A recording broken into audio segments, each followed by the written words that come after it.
La pregunta a la persona correcta es el eje fundamental del análisis sobre temas sensibles a los panameños. Así se genera conocimiento y se producen resultados en beneficio de las personas y las comunidades. Presentamos Sin Rodeos, el análisis sobre el tema de actualidad.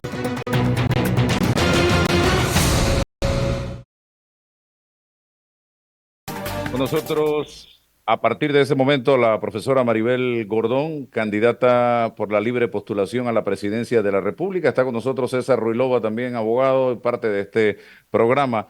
Bienvenida, profesora Gordón. Y creo que lo que hacíamos en el ejercicio anterior nos da pie para la primera pregunta. El tema económico es realmente lo que más preocupa al pueblo panameño y el desempleo que va de la mano uno del otro. Y si hay algo en lo que usted tiene una especialidad, es precisamente el tema económico. ¿Cómo enfrentar y cómo fracturar, acabar de una vez por todas con este problema económico que afecta a los panameños? Sí, buenos días, gracias por la invitación. Me gustaría hacer un comentario sobre el instrumento que acaba de compartir el señor Domínguez. Creo que hay valoraciones que, como en todo instrumento estadístico, que es una de mis especialidades también, tiene que ver con el ordenamiento, las formas en que se gestionan las preguntas, a quiénes se les pregunta, en qué momento se les pregunta, cuál es el orden en que se ponen a los candidatos, si se pone a todos.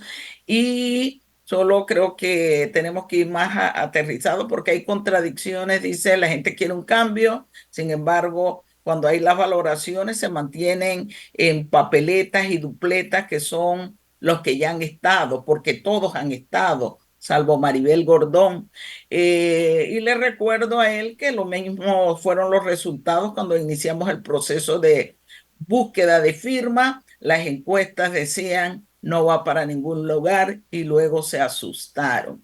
Sobre el tema económico, yo creo que en este país uno de los problemas es que tenemos un modelo que ya está agotado, como dicen los economistas, agotado en el sentido que no es capaz de establecer condiciones que generen empleo.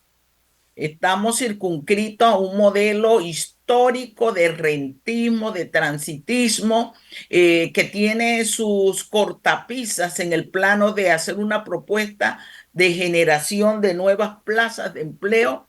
Y por eso en nuestra propuesta, uno de los puntos fundamentales es recuperar los sectores productivos. Son más generadores de empleo, deben corresponderse en una relación armónica con el sector terciario del cual hemos vivido, el cual no abandonamos, pero hay que fortalecer, hay que caminar, hay que recuperar el agro, sobre todo en la producción de alimentos, el sector industrial, que es importante la transformación de la materia prima con la que contamos. Hemos planteado caminar hacia la agroindustria como un elemento fundamental también del desarrollo y plantear algo que creo que es un escenario importante, valorar investigación, desarrollo, innovación. Y en ese sentido hemos señalado que todo este tema de la logística en Panamá tiene que estar en función de la economía nacional también. Siempre se pone al servicio de, pero no al servicio de los panameños. Eso nos debe permitir establecer polos de desarrollo en las áreas provinciales y desconcentrar lo que viene siendo el proceso económico, que está en pocas manos, pocas actividades económicas, 5, y está en pocas regiones. Entonces, una propuesta de generar empleo a partir de del dinamismo de los sectores productivos y de la innovación tecnológica, de la innovación y de la recuperación de procesos productivos que son los que históricamente generan mayor nivel de empleo, y hemos planteado que el empleo tiene que ser digno con salario justo. César Ruilova. Álvaro, buenos días. Lisbeica, buenos días. Profesora Gordón, buenos días a todos los que nos escuchan en la mañana de hoy.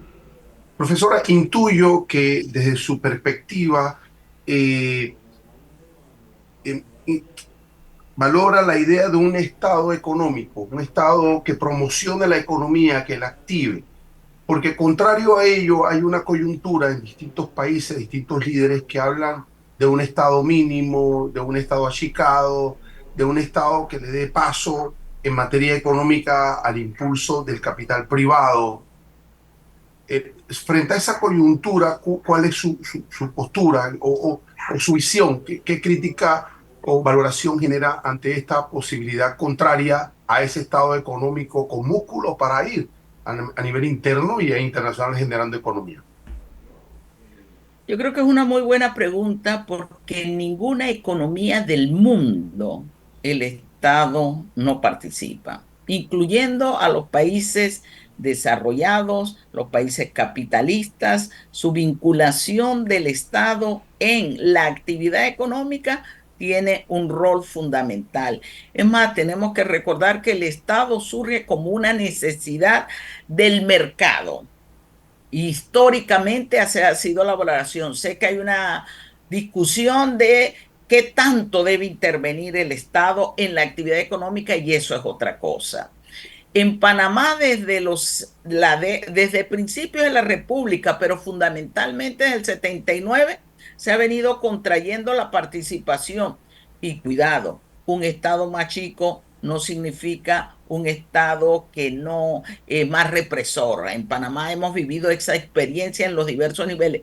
Yo creo en la necesidad de que algunas acciones, servicios, actividades tienen que estar en las manos del Estado. ¿Por qué? Porque representa la posibilidad que tiene el pueblo panameño de que se atiendan necesidades fundamentales. Desde el punto de vista de la teoría económica, y se aplica en muchos de los países, incluyendo países desarrollados, los sectores estratégicos están en manos del Estado, porque implica una garantía de su seguridad nacional. Creo que lo que tenemos que hacer es ordenar inversión pública, inversión privada e inversión extranjera. ¿Ordenarlas en qué sentido? ¿Dónde las requerimos? ¿Cuáles son las condicionantes, como hace el resto de los países, para atraer esa inversión? Y uno de los puntos es que la inversión extranjera tiene que estar focalizada en algunas áreas geográficas donde la demandamos. Tiene que estar dirigida a generar empleo y capacidad de promover, de capacitar la fuerza de trabajo para que nos quede valor agregado. Tiene que estar condicionada a un periodo estricto y no puede atentar contra el desarrollo nacional, contra el desarrollo sostenible. Entonces, ¿hay una valoración de la inversión? Sí. La necesidad de inversión pública, indudablemente, porque tenemos que recordar que mientras el criterio de la inversión pública es rentabilidad social, el criterio de la inversión privada, ya sea nacional o extranjera, es rentabilidad financiera.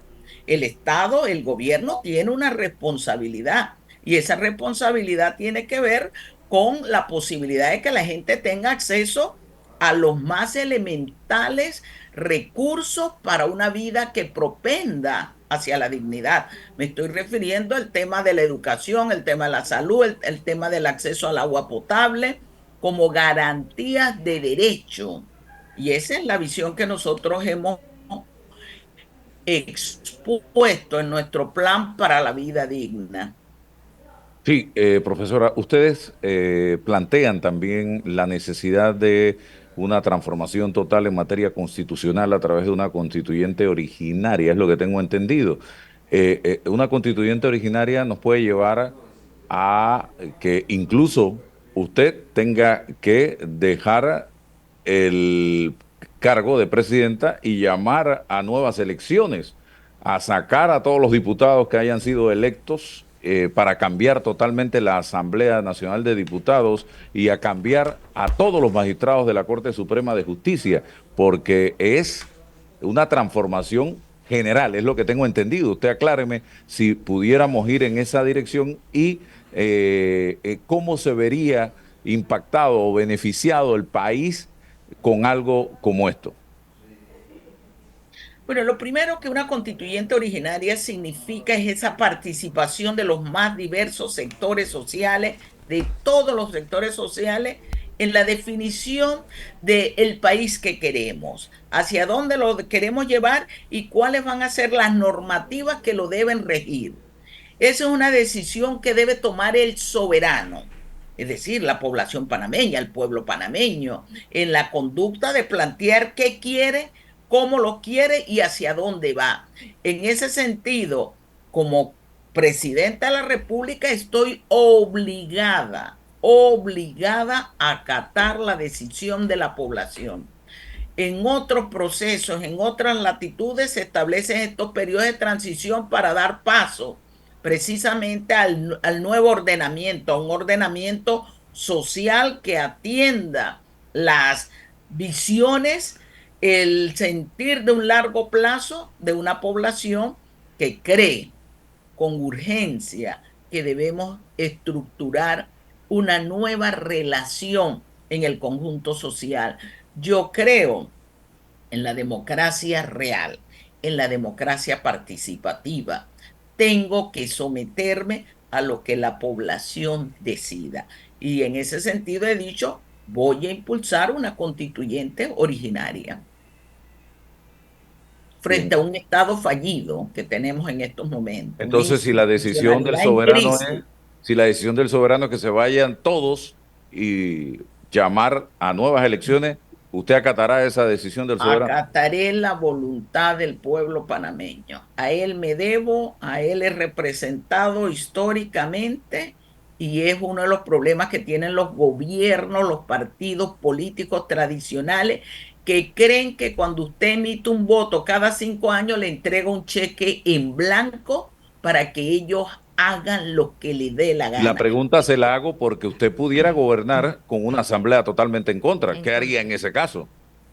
Yo creo en la necesidad de establecer mecanismos de diálogo real, de conversación, de respeto. Yo creo que si hay un proyecto de ley que beneficia a la sociedad y al país, la Asamblea tiene que acatar esos requerimientos.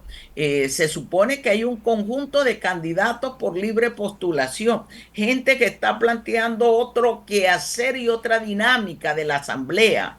En ese sentido, aspiramos a efectivamente tener estos procesos de conversación, de diálogo y de intencionalidad de adecentar.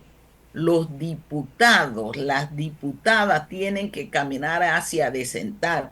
Aquí hay una crisis institucional donde está inmerso el Ejecutivo, el judicial y el legislativo. Se plantea la corrupción está focalizada en el legislativo y no es cierto. Ellos se han puesto de acuerdo para emitir leyes cuando les son convenientes a sus intereses, para emitir leyes que han sido antipopulares. Y en eso una componenda entre los tres órganos. Eso es lo que tenemos que acabar, adecentar el país, real democracia, poner un ordenamiento e incluso límites en el actuar de los tres órganos. Y el único que puede poner esos límites es el pueblo panameño. Lisbeica y luego César. Sí, saludos a la profesora Maribel Gordón. Hay distintos temas que nosotros hemos abordado con los candidatos que nos han visitado aquí en Noticias 180 Minutos. Me gustaría conocer su propuesta puntual en torno a la Caja del Seguro Social. ¿Cómo hacerlo y cuándo lo haría? Bueno, hemos planteado que aquí hay una crisis que ha sido provocada por varias formas de actuar. Uno, porque hay una política en donde se ha establecido un modelo de crecimiento económico que no se corresponde con las posibilidades de gestionar empleos y salarios. Eso condiciona a la caja porque el principal ingreso de la caja son las cuotas. Si tienes una población donde el 60% está en informalidad laboral, eso afecta a la caja del Seguro Social. Dos, la caja ha sido asaltada. Y eso tenemos que tener una respuesta real y concreta. Hay que adecentar. Yo podría decir la patronal, que incluye gobierno y empresa, le deben más de 300 millones a la caja en cuotas retenidas y no entregadas a la seguridad social. Y además la caja del Seguro Social es utilizada como caja menuda de los gobiernos, aval de la deuda externa. Hay que adecentar. Se plantea con recurrencia las famosas medidas paramétricas. Dicen tenemos que aumentar edad, aumentar densidad, aumentar los requisitos para la jubilación y reducir pensiones.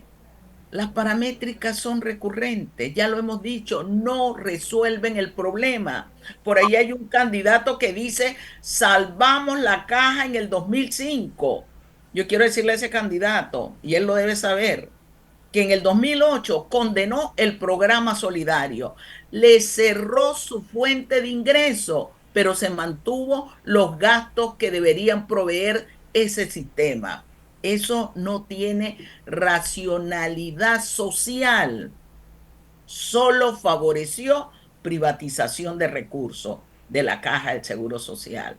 Las medidas paramétricas empobrecen a la población en edad adulta mayor, luego de haber generado riqueza para este país, y condena al país. Hay que señalar que uno de los mecanismos más propicios para una mejor distribución de los ingresos es la seguridad social. Nuestra percepción, seguridad social como derecho. Para ello, creemos necesario regresar al sistema solidario. Inversión productiva de los recursos de la Caja del Seguro Social y no especulativa. ¿Por qué productiva? Genera empleo, genera salario y por ende cuota.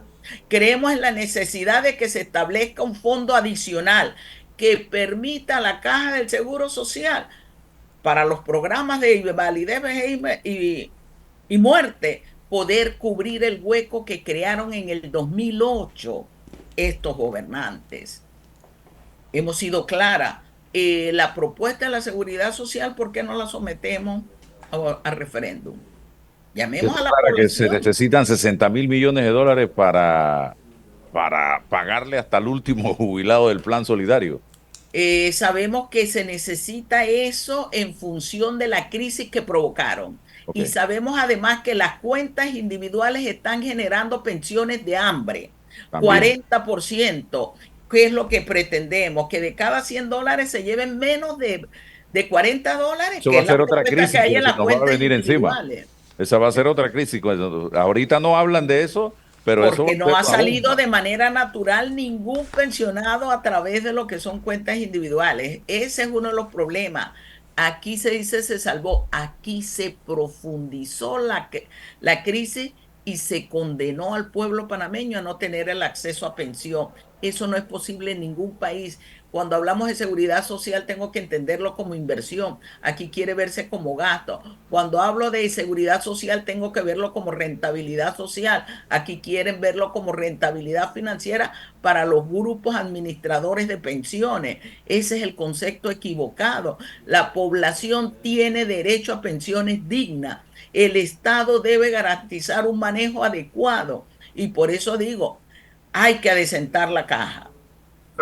Tenemos que comprometernos con establecer la seguridad social como derecho de todas y todos. Yo no puedo condenar a mi juventud a que no se va a pensionar, que es lo que está pasando en estos momentos.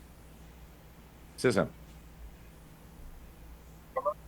¿Ustedes va alguien a acompañarnos? César Ruilova, ¿está ahí? Profesora Gordón, generalmente cuando... Sí, estoy aquí. ¿Me escuchas? Sí, alto y claro. Profesora Gordón, cuando hablamos del administrador, del ejecutivo, solo pensamos en el presidente de la República, pero es una corporación llamada... No te escuchamos bien, César. Parece que hay una interrupción. Y siempre pienso en la idea de que existen ministerios, entidades autónomas. César, no te escuchamos bien la sí, pregunta. Ahora sí. Ahora sí. Sí, ahora a ver, sí. A ver. Ahora sí. Sí. Sí, ¿me escuchas? Sí, alto y claro. Profesora Gordón, sí. Siempre cuando hablamos del Ejecutivo pensamos en un presidente administrador de forma unitaria, pero es una corporación llamada gabinete. Y pienso en los ministerios, pienso en las entidades autónomas, semiautónomas. Y mi análisis, mi conclusión es que no hay planificación allí. Ahí no se planifica. No se planifica, hay competencias superpuestas de un ministerio, dependencias sobre otro, un ministerio de la presidencia que maneja agua, maneja lo otro, existiendo IDAN. Entonces eso es un caos total, una planilla abultada. ¿Cuál es su visión en la reingeniería de la administración pública? Fíjese, profesora, que no hablo todavía del proceso constituyente, sino en medio de esta estructura de la burocracia que mantenemos y que lo que estamos haciendo es creando más ministerios y más burocracia. ¿Cuál es su visión concreta? Sí, nosotros hemos planteado la necesidad de transformar, de cambiar la conducción, la gestión del Estado. Uno de los puntos fundamentales es el que usted bien ha señalado. Hemos perdido el horizonte a partir de una política económica que dijo que no teníamos que planificar. Y la pregunta es hacia dónde vamos como país. ¿Cuáles son nuestros objetivos de corto, mediano y largo plazo? Y eso es importante y fundamental. Entonces creemos en un proceso planificado que permita actuar ordenadamente. La planificación demanda algo, sería mi segundo punto de transformación, el presupuesto nacional. Para poder actuar desde el punto de vista de la gestión, yo requiero disponer de recursos. Panamá tiene recursos que han sido derrochados, producto de la corrupción imperante y galopante, producto de ver al Estado como una institucionalidad para el negociado y donde no pasa nada, producto de la impunidad. Yo creo en un presupuesto nacional con perspectiva de género que establezca la disposición de los recursos a partir de los objetivos nacionales y sociales. A partir de allí priorizo. Todo gasto suntuario debe ser eliminado. Yo no veo cuál es la necesidad de que un funcionario público de rango tenga que tener dietas, viáticos, cuando no está ejerciendo ninguna función adicional para la cual se le ha contratado, por la cual el pueblo panameño le paga. Entonces, parte del adesentamiento. Yo no veo por qué tenemos que cubrir sus gastos de celulares, de transporte en muchos casos. ¿A qué funcionario público se le paga eso? Solo a una cúpula que abulta el presupuesto. Yo creo que la planilla crece en términos monetarios por los compromisos que adquieren los gobiernos con familiares, con copartidarios, con amigos, con socios. Y es lo que tenemos que acabar con Usted ella. habla. Un conjunto de funcionarios públicos a los que no se le hace justicia. Ayer decía, más del 70% de los funcionarios públicos ganan $2,000 y menos a pesar de tener años y años de estar allí. La mediana en el sector público está en los $700 y allí hay un conjunto amplio de funcionarios. Un salario mínimo que a los funcionarios públicos no se le incrementa desde el 2015. Sin embargo, llega el hijo, llega el primo, llega el sobrino, llega el copartidario y está con emolumentos de $3,000, $4,000, $5,000 sin ejercer función. Eso hay que acabarlo, hay que cerrarlo. Pero no es lo que han hecho los gobiernos. Todos los gobiernos abultan monetariamente la planilla con esos nombramientos. ¿Usted eliminaría ministerios? ¿Usted eliminaría ministerios entonces, profesora? Estoy hablando de planificar. La planificación implica un ordenamiento ordenado, consciente de hacia dónde vamos. Yo creo que hay institucionalidades que deben ser traspasadas los recursos que son necesarios a las instituciones que deben ejercer la función. Y en ese sentido he hablado del despacho de la primera dama. Debe ser cerrado. Aquí se trata eso como caridad. Es uno de los lugares que se utilizan para los subsidios, los auxilios económicos que a quienes se le han entregado. Mientras que se le niega al joven, al niño de escasos recursos, las posibilidades y las oportunidades de tener acceso a salud y educación. Y si no, tengo que ir a pedirla como caridad, cuando esos son recursos producto de impuestos que paga el pueblo panameño. Los Profesora. recursos de allí deben de ir al Ministerio de Salud, al de Educación, al Ministerio de Desarrollo Económico y Social. Entonces hemos creado en algunos momentos burocracia, pero también existen algunos ministerios que son necesarios, pero solo está la estructura burocrática. No hay Profesora, planes, usted habló no de hay impunidad recursos. y viene a la mente, hoy tenemos a un expresidente de la República condenado a 128 meses de cárcel, a pagar una multa de 19.2 millones de dólares y a devolver las acciones de el medio que adquirió precisamente y que lo tiene con esta condena, que hoy debe quedar en firme. Eh, el señor Ricardo Martinelli, y está asilado, está refugiado en la Embajada de Nicaragua en Panamá, en una jugada estratégica para tratar de evadir la justicia panameña. ¿Qué piensa usted de esta situación, profesora Gordón? Bueno, yo creo que es lamentable que al señor Martinelli se le haya dado este beneficio. Creo que es lamentable la actitud del gobierno de Nicaragua, porque el señor Martinelli no es un perseguido político.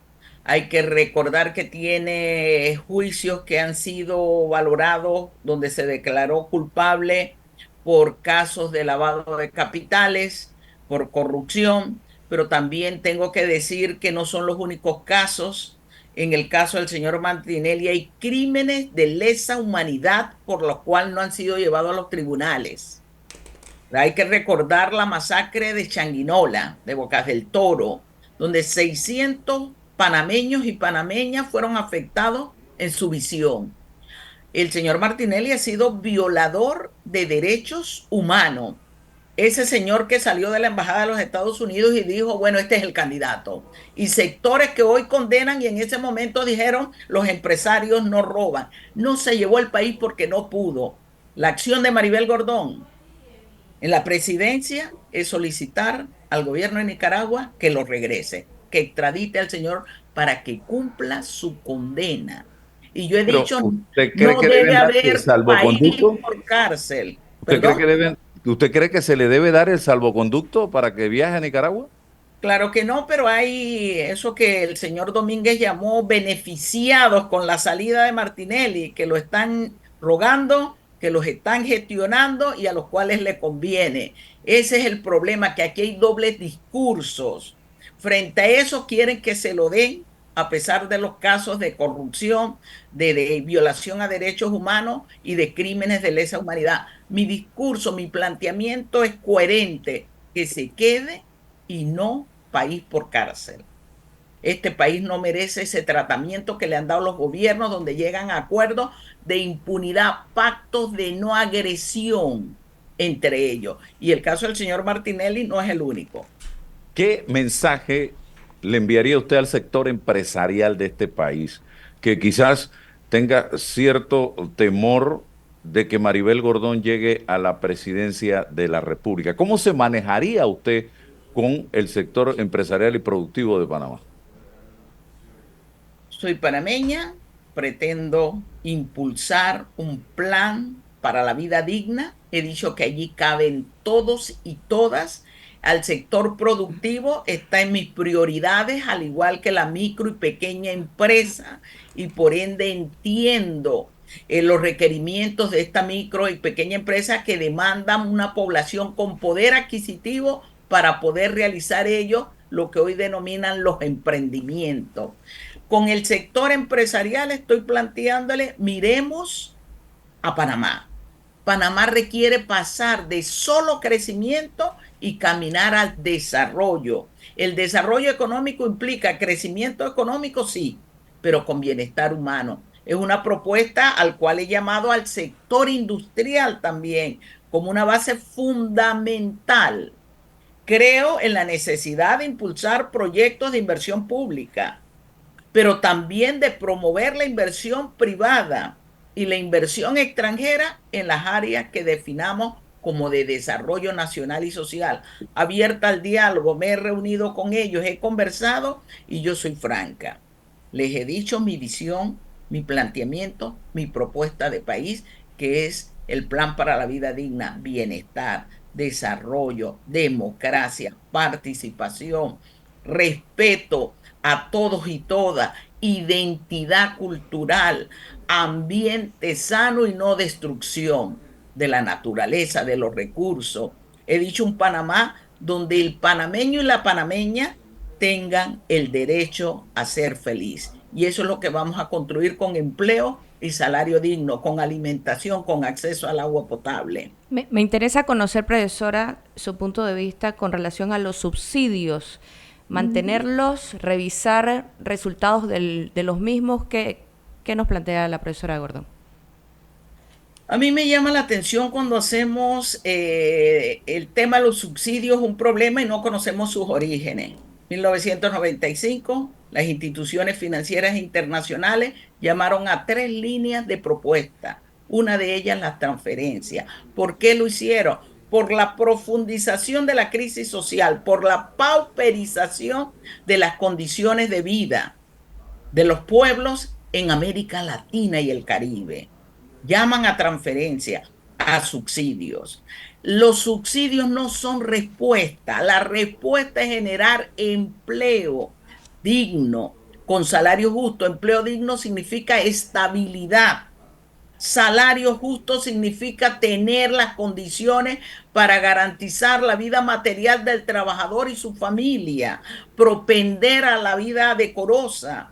Eso implica, pero aquí se mantienen algunos subsidios, algunas transferencias que están en el renglón de a la familia cuando son a las empresas, para mantener estructuras oligopólicas y monopólicas, con las cuales hay que acabar, y lo he señalado. Yo he señalado que aquí hay que regular márgenes de ganancia a ese conjunto de empresas. Aquí se da transferencia porque los salarios no permiten poder adquisitivo a la población, pero también para esconder la pobreza.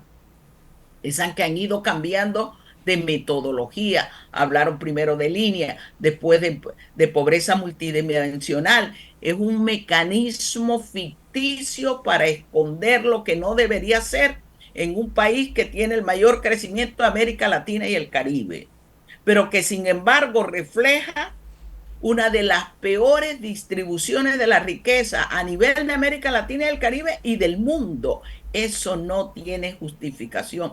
Las transferencias hay que quitarlas paulatinamente. Para ello, previamente, yo tengo que garantizar empleo, seguridad alimentaria, soberanía alimentaria, acceso a la educación, a la salud, a la vivienda, al agua potable como derecho.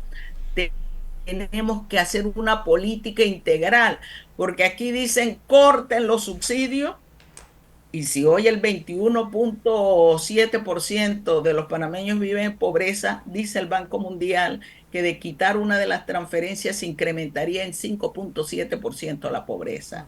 ¿Queremos un país con riqueza inmerso en la pobreza? Esa es la pregunta. Don César. Sí, profesora, en esa línea, sí, porque el subsidio o los subsidios es una especie del género llamado estado de bienestar, estado asistencialista, y también tiene una historia en la dinámica mundial. Cuando le menciono estado de bienestar, cuando le menciono socialdemocracia, cuando le menciono estados asistencialistas, ¿en qué piensa usted frente a la realidad panameña? Bueno, las transferencias que se dan del 95 para acá son planteadas no por el estado de bienestar, por la política económica neoliberal, distingamos. El estado de bienestar debe impulsar los elementos fundamentales para la vida decorosa. Lo han hecho otros países socialdemócratas, países socialistas, en las esferas de los países europeos. ¿Y qué significa eso? Que efectivamente los impuestos que pagamos los ciudadanos y las ciudadanas estén en función de tener servicios básicos de calidad. Véase salud, véase educación, véase infraestructura vial, véase el problema de recolección y disposición de la basura, y en algunos países se ha caminado incluso a que el agua como elemento fundamental sea gratuita. Esa que aquí dicen pagamos poco, privaticen. En algunos países el agua es gratuita porque se entiende como una condición que no tiene ninguna otro criterio para que la población no la logre cubrir. Entonces, nosotros tenemos que ver eso, un estado de bienestar, que es lo que implica caminar, y por eso mi filosofía es la filosofía de la economía para la vida. ¿Qué significa la economía para la vida? Bienestar humano. ¿Qué significa el bienestar humano? Relación armónica, seres humanos, naturaleza. Lo importante, lo que debe privar por encima de cualquier criterio económico es la vida, esa que se nos está negando. Decían algunos autores de la economía para vida, hoy nos han colocado en definir economía para, o vida o muerte. Maribel Gordón, el plan para la vida digna, nuestra propuesta elige vida, vida digna. Bueno, profesora, muchísimas gracias. Espero volver a compartir con usted porque hay muchos otros temas que nos interesa seguir abordando para que la gente sepa elegir, votar no, elegir el próximo 5 de mayo en beneficio de los grandes intereses del pueblo panameño. No votar por lo que diga una encuesta, sino por el análisis que hagamos de cada uno de nuestros candidatos. Gracias, profesora. Así es, Álvaro, gracias por la oportunidad. Estamos seguros que al igual que pasó en la recolección de firmas, ya nuestro proceso está en marcha, el tren es imparable, estamos en un proceso de visita comunidad a comunidad en función de la inequidad que existe en el financiamiento público electoral. No llegamos al 2% del financiamiento, estamos en 1.3%.